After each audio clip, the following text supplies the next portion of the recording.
Bismillahirrahmanirrahim. Assalamualaikum warahmatullahi wabarakatuh. Bersyukur kepada Allah dengan mengucapkan alhamdulillahirabbil alamin. Berselawat kepada baginda Rasulullah sallallahu alaihi wasallam dengan mengucapkan Allahumma shalli ala sayyidina Muhammad wa ala ali sayyidina Muhammad. Para jemaah salat zuhur yang dirahmati Allah Subhanahu wa taala. Kalau kita berbicara masalah orang tua, maka air mata yang selalu berlinang. Karena ada di antara kita yang belum sempat berbakti kepada orang tua. Dulu orang tua hidup, kita belum punya rezeki. Hidup masih biasa-biasa saja atau miskin. Tapi sekarang uang banyak, kita punya jabatan, punya kemewahan, orang tua pula yang sudah tak ada. Makanya kadang-kadang banyak orang yang menyesal ketika orang tuanya masih ada, dia berada atau kaya, tapi tidak sempat berbuat baik kepada orang tua. Meninggal orang tuanya, ini penyesalan yang tiada akhir. Mau membalas budi, mau berbakti kepada orang tua sudah tiada. Hanya selalu air mata yang menetes. Saudaraku yang dirahmati Allah Subhanahu wa taala. Berbakti kepada orang tua merupakan kewajiban daripada setiap seorang anak. Berbakti kepada orang tua wajib hukumnya. Sebagaimana firman Allah Subhanahu wa taala, wa wasainal insana biwalidayhi ihsana. Aku perintahkan kepada kalian untuk berbakti, untuk berbuat baik kepada orang tua. Kalau sudah perintah tuh tak ada cerita lain, wajib hukumnya. Sama kalau pimpinan kita perintah, kamu berangkat besok ke Medan, berani melawan? Mana berani? Kamu besok berangkat ke Jakarta, kamu besok tolong selesaikan tugas ini, besok aku tunggu jam 10. Berani melawan? Perintah pimpinan ini tak berani kita melawan, apalagi ini perintah Allah, berbakti kepada orang tua. Saudaraku yang dirahmati Allah Subhanahu wa taala. Di dalam hidup ini kita banyak melihat bahwa orang-orang yang berbakti kepada orang tua itulah yang berhasil, yang sukses dalam hidupnya di atas dunia ini. Sebaliknya, ada orang-orang yang gagal dalam kehidupannya. Kenapa? Karena tidak berbakti kepada orang tua. Dia terlantarkan orang tuanya. Dia biarkan orang tuanya dalam kesusahan. Dia hidup dalam kemewahan, tapi orang tuanya dia biarkan merana di kampung. Saudaraku dirahmati Allah Subhanahu wa taala. Di dalam sejarah Islam kita mengenal nama Uwais Al-Qarni, seorang pemuda yang hidup di Yaman. Dia orang miskin, dia pengembala kambing, tapi dia berbakti kepada ibunya. Ibunya lumpuh. Setiap hari dia suapkan ibunya, setiap hari dia mandikan ibunya, dan dia gendong kemana ibunya mau pergi dia gendong. Inilah Uwais Al-Qarni. Dia berbakti kepada ibunya. Suatu kali ibunya berkata, "Wahai anakku, ibu ingin menunaikan ibadah haji nak. Ingin menunaikan ibadah haji. Apa tak pandai kepala anaknya? Makan aja susah.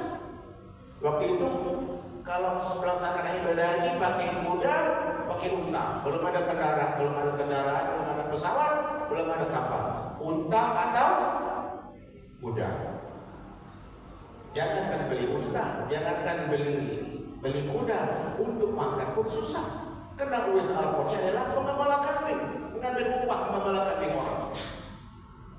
Tapi karena Uwais Al-Qarni merupakan anak yang berbakti kepada orang tua, dia berdoa kepada Allah supaya diberikan kesempatan untuk membawa ibunya menunaikan ibadah haji. Maka dia pelihara seekor anak sapi yang kecil, yang murah. Pagi hari dia bawa anak sapi ini naik ke atas bukit karena di sana ada makanan atau rumput daripada sapi. Sore hari dia gendong lagi bawa ke bawah. Setiap hari itu dia lakukan. Apa kata orang kampung? Uwais Al-Qarni udah gila. Di bawah banyak rumput. Mengapa rumput? Sapi dibawa ke atas. Ternyata tujuan Uwais Al-Qarni adalah bagaimana dia melatih menggendong sapi ini sampai nanti besar, dan akhirnya dia bisa menggendong ibunya menunaikan ibadah haji, menggendong ibunya dari Yaman sampai ke tanah suci Makkah dan Madinah yang berjarak 1000 km lebih. Saudaraku yang dirahmati Allah Subhanahu wa taala. Setelah sapi besar dia jual, maka Uwais Al-Qarni menggendong ibunya menunaikan ibadah haji. Siang malam dia gendong ibunya, berdarah kaki Uwais Al-Qarni, bercucuran keringat Uwais Al-Qarni melaksanakan ibadah haji dengan menggendong ibunya. Saudaraku dirahmati Allah Subhanahu wa taala, ternyata anak yang berbakti kepada orang tua doanya dijabah oleh Allah Subhanahu wa taala. Sehingga Rasulullah berkata kepada para sahabat, "Wahai sahabatku, engkau carilah yang bernama Uwais Al-Qarni dan kalian mintalah doa, karena doanya dijabah Allah Subhanahu wa taala." Sahabat bertanya, "Wahai Rasul, mengapa rupanya Uwais Al-Qarni ini sampai doanya dijabah Allah?" Dialah anak yang berbakti terhadap ibunya. Mintalah doa dia, pasti doanya dijabah oleh Allah Subhanahu wa taala. Akhirnya Abu Bakar tidak berjumpa dengan Uwais Al-Qarni. Umar bin Khattab berjumpa dengan Uwais Al-Qarni.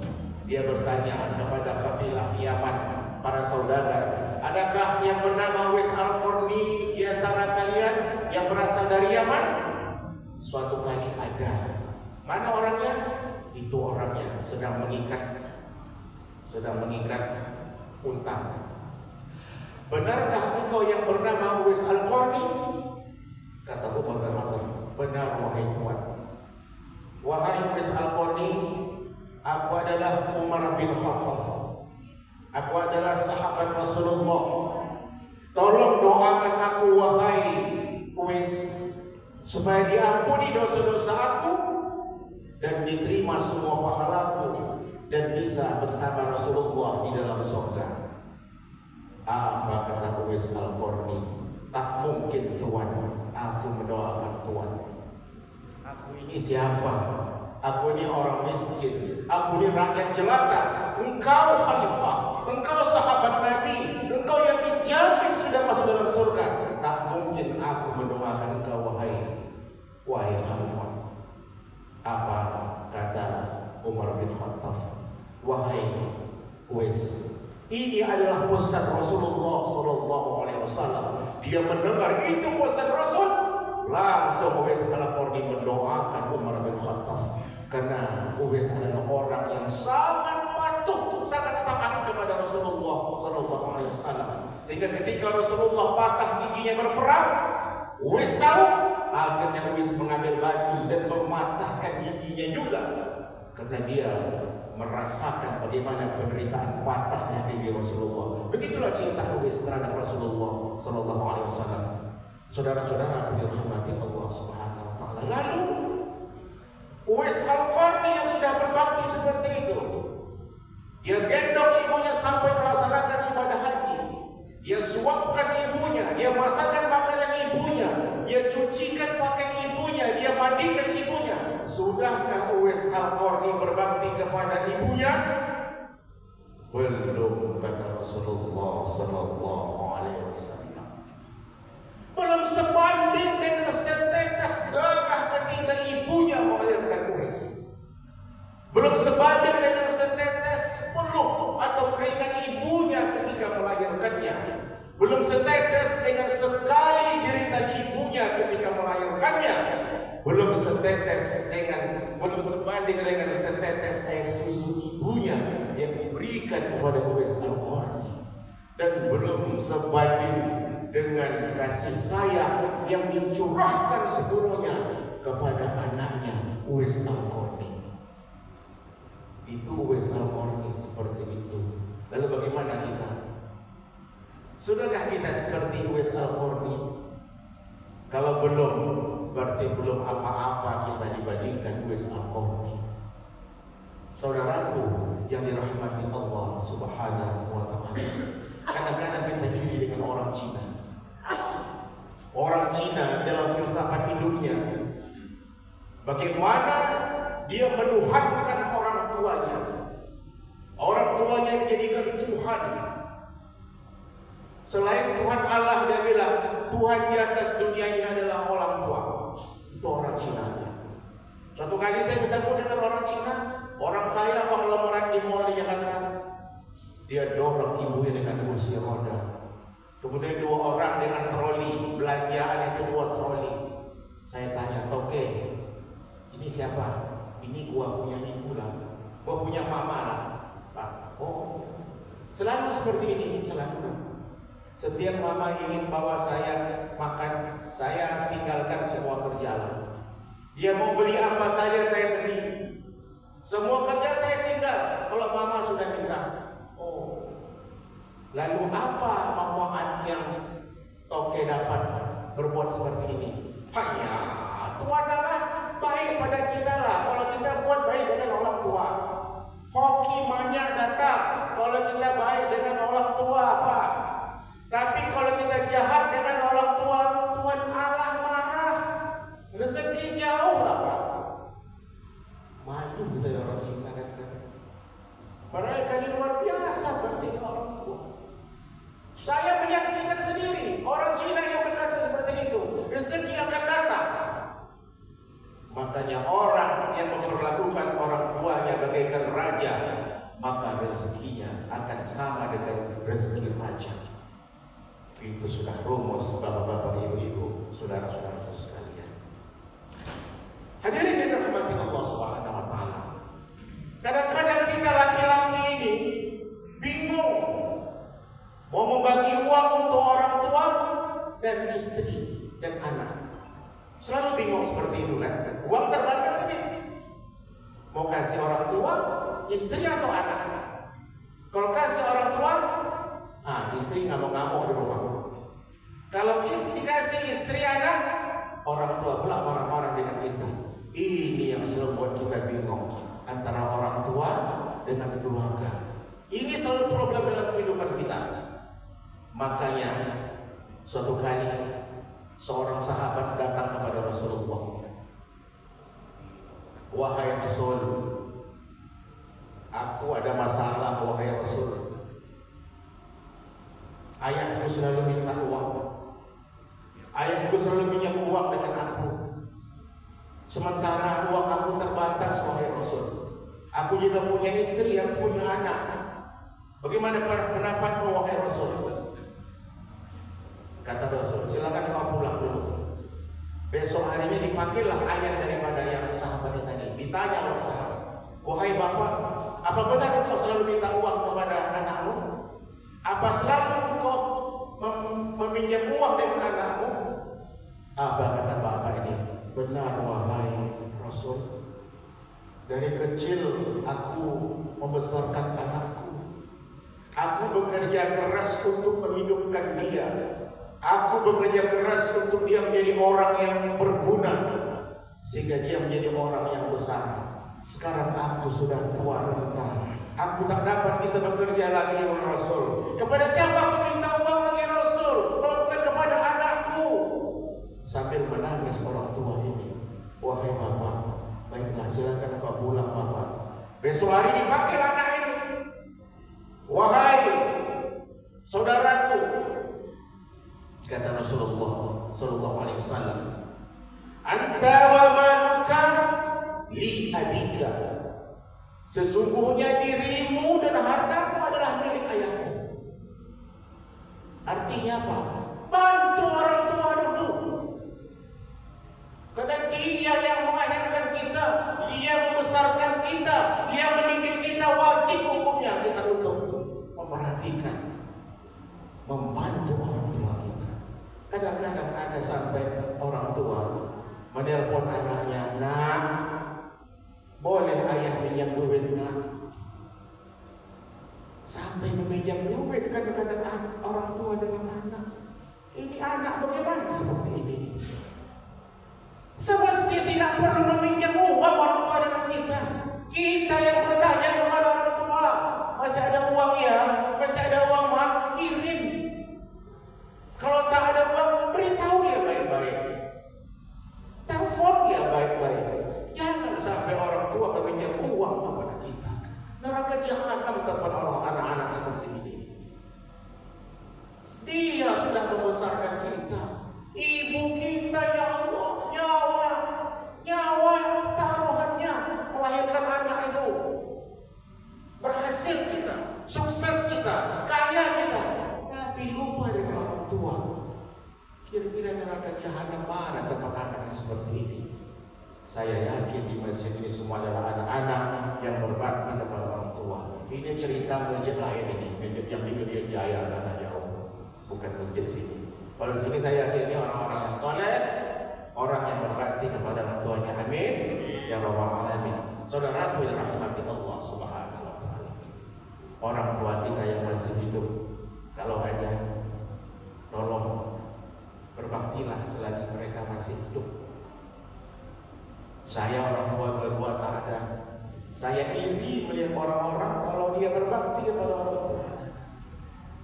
Dia berikan hadiah kepada orang tuanya. Dia cium ibunya. Dia cium ibunya. Dia peluk, iri hati saya. Karena tak dapat berbuat lagi. Karena orang tua sudah tiada.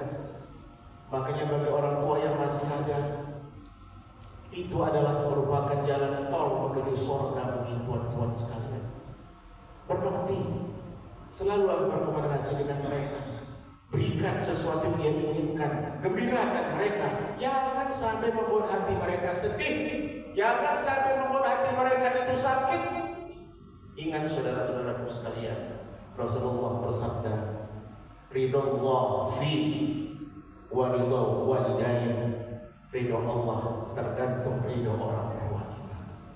Ketika orang tua kita menadahkan tangan, ya Allah, ya Rahman, ya Rahim, hamba bermohon kepadamu ya Allah, berikan kesehatan kepada anak hamba ya Allah, Engkau panjangkan umurnya ya Allah, limpahkan rezeki yang barokah kepadanya ya Allah, jadikanlah keluarga yang sakinah mawaddah warahmah ya Allah. Demi Allah tuan-tuan sekalian, maka itu langsung Allah menerima doa seorang ayah kepada anaknya. Tapi jangan sebaliknya. Jangan sebaliknya orang tua menyumpah kita. Jangan sampai orang tua marah kepada kita, dia mengadu kepada Allah. Allah pun akan terima aduan orang tua yang murka terhadap anaknya. Saudaraku yang dirahmati Allah Subhanahu wa taala. Lalu bagaimana dengan orang tua kita yang sudah meninggal? Apakah sudah selesai bakti kita? Belum, saudara-saudaraku sekalian. Kita masih bisa berbakti. Bagaimana caranya? Yang pertama, mendoakan orang tua kita setelah habis sholat.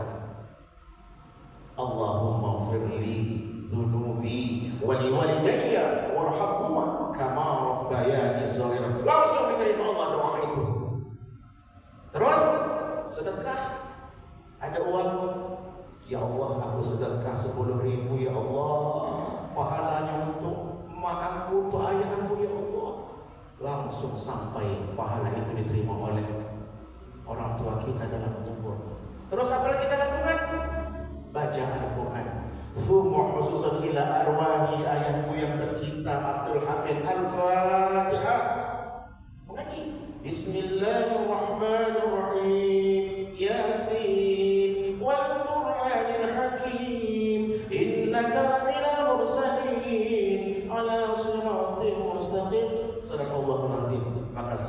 pahala itu. Anak yang mengaji, anak yang bersedekah, pahalanya dapat orang tua kita.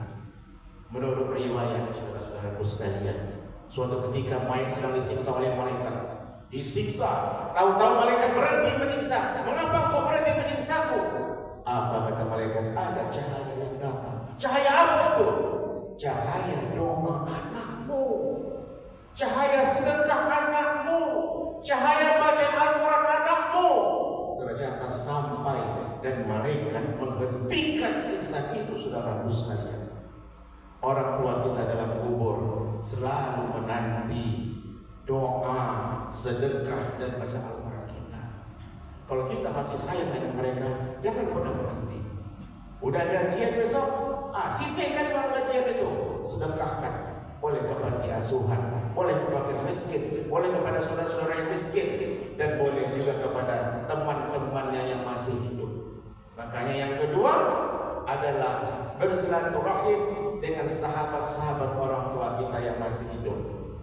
Itu akan mengalir pahala untuk dia. Yang ketiga, bersilaturahim dengan saudara-saudaranya yang masih hidup. Itu juga mengalir pahalanya untuk orang tua dalam kubur. Yang keempat, lakukanlah amanah atau pesan orang tua kita ketika hidup. Contoh, besok kalau laku tanah di sana tuh, tolong ya kita bangun panti asuhan. Tolong kita wakaf ke masjid, tolong naikkan haji ustaz itu, tolong macam-macam. Ini kalau sudah laku tanah ini, wajib bagi anak untuk melaksanakan amanah orang tuanya. Jangan tak dilaksanakan. Nah ini beda kewajiban orang hidup seperti ini. Mendoakan, bersedekah, baca Al-Quran, bersilaturahim dengan keluarga dia, saudaranya, dengan sahabatnya, dan melaksanakan semua amanah dia ketika hidup. Saudara dirahmati Allah Subhanahu wa taala, mudah-mudahan kita semua yang ada di sini adalah anak-anak yang bisa berbakti kepada orang tua kita. Ketika kita bisa berbakti kepada orang tua kita, yakinlah saudaraku sekalian, maka surga adalah tempat kita. Tapi ketika kita tidak bisa berbakti, cepat taubat. Kalau masih hidup orang tua itu, cepat datangi, minta ampun semua kesalahan kita. Berbuat baiklah, karena itulah pintu tol menuju surga kita. Terima kasih atas perhatian. Mohon maaf atas kekurangan. Wabillahi taufiq wal hidayah. Wassalamualaikum warahmatullahi wabarakatuh.